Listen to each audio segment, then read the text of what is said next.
end-time stuff.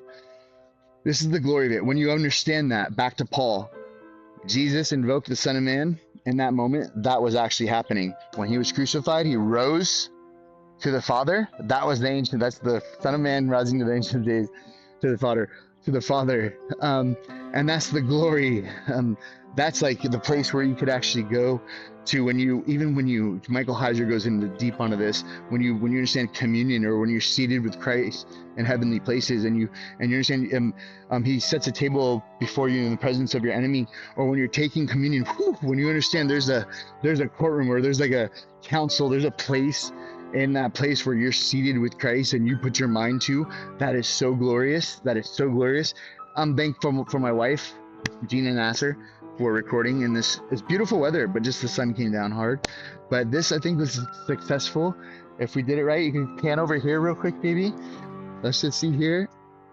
And I want to just wrap it up with this. So when Paul says in that moment when he invoked the Son of Man, if you go and read Daniel 7, that actually, an Israelite, first century Jew, what Paul understood, and this is what I kind of believe, and N.T. Wright talks about this, but when he went away after the road to Damascus, of his learning and teaching and spreading the gospel and just doing what he was doing, but I believe that he got deeper, not revelation, but he just learned more. But simply that Daniel 7 revelation, when you have that Daniel 7 revelation, not even revelation, excuse me, when you understand how an Israelite or first century Jew understood Daniel 7 and what Jesus, when he said Son of Man, what's going on there and what's happening in that moment is Daniel 7.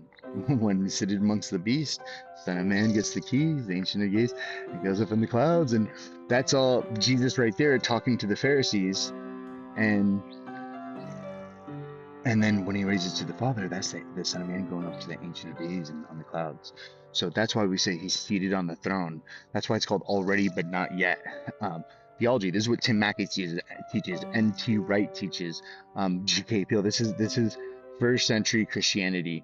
But it's glorious because when that comes into an understanding, especially if you've been watching my videos, especially the temple video, more importantly the Easter one, but you realize the powers of darkness,